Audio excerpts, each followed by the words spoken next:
चलिए डिस्कस करते हैं नेक्स्ट ऑपरेटर के बारे में जो है हमारा कंबाइन लेटेस्ट। कंबाइन लेटेस्ट क्या करता है, इससे पहले हमने पढ़ा था मर्ज। मर्ज क्या करता था, दो पब्लिशर्स को मर्ज करता था, पब्लिशर डॉट मर्ज, और उसमें हमें पब्लिशर 1 और 2 पास कर देते थे, और ये सिर्फ दो को ही कर सकता है, दो से ज़्यादा का नहीं कर सकता। अगर हम और सेम टाइप के पब्लिशर्स को मर्ज पब्लिश करता है।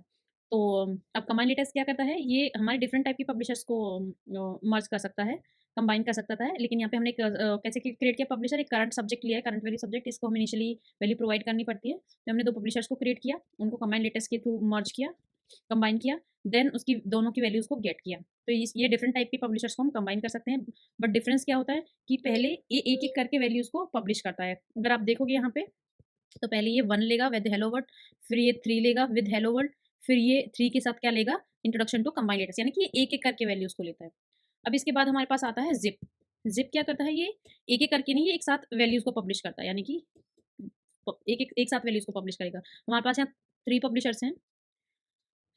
हम तीनों पब्लिशर्स अपना यूज़ कर रहे हैं, ज़िप कर रहे हैं एक साथ, ज़िप 3 पब्लिशर्स डॉट ज़िप 3, और 3 पब्लिशर्स हमने ज़िप कर दिए, और यहाँ पे वैल्यू के अंदर हम इसे इंडेक्स के थ्रू गेट कर सकते हैं, और हम तीनों वैल्यूज़ को अलग-अलग करके भी फेच कर सकते हैं। तो अभी आप यहाँ पे देखोगे एक साथ सारी वैल्यूज़ को हम गेट कर पा रहे हैं। ए, जॉन, बी, डॉय, मैरी, और यहाँ पे हमें कोई जो भी पब्लिशर्स थी हमने प्रोवाइड किए, एक साथ हमने सारी वैल्यूज़ को एक्सेस किया। अब आता है हमारा कंबाइंड स्विच टू लेटेस्ट। अब इसमें भी हम मल्टीपल्स पब्लिशर्स को, सबसे पहले हमने एक पब्लिशर लिया, आउटर पब्लिशर, और 2 इनर पब्लिशर्स लिए, जिसमें हमने करंट वैल्यू ली विद 1 एंड 2, और एक पास थ्रू सब्जेक्ट लिया, जिसमें हमने एक पब्लिशर को पास कर दिया, एनी पब्लिशर टाइप, वो इंटीजर का होगा। और अब ये पास थ्रू सब्जेक्ट क्या होता है, ये लिसन भी करता है और सब्सक्राइब भी करता है और पब्लिश भी करता है। यहाँ पे ये publisher as a publisher use हो रहा है। इसने क्या किया, स्विच टू लेटेस्ट, और इसकी वैल्यू को सिंक किया। तो ये क्या करता है, ये सबसे करंट वैल्यू को डिस्प्ले करता है। तो ये क्या करेगा, करंट वैल्यू को डिस्प्ले करेगा। लेवल 3।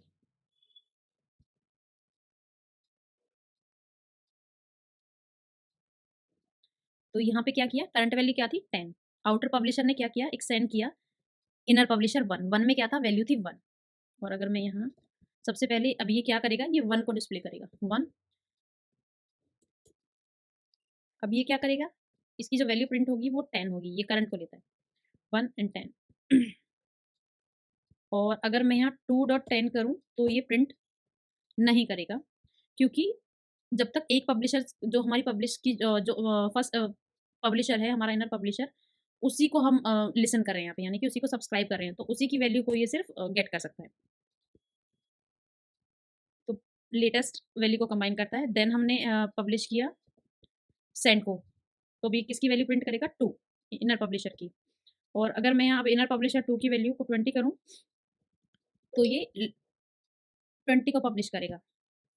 और अगर मैं यहाँ पर अब इनर को 1 को पब्लिश करती हूँ, तो ये इसको पब्लिश नहीं करेगा, क्योंकि वो स्कोप के बाहर जा चुका है, ऑलरेडी पब्लिश हो चुका है। सेकंड पब्लिशर को हम पब्लिश करें तो ये इसको पब्लिश करेगा। तो यही इसका डिफरेंस होता है कि ये लेटेस्ट को लेता है, जो वैल्यू ये डिस्प्ले करता है वो लेटेस्ट को डिस्प्ले करता है लास्ट में।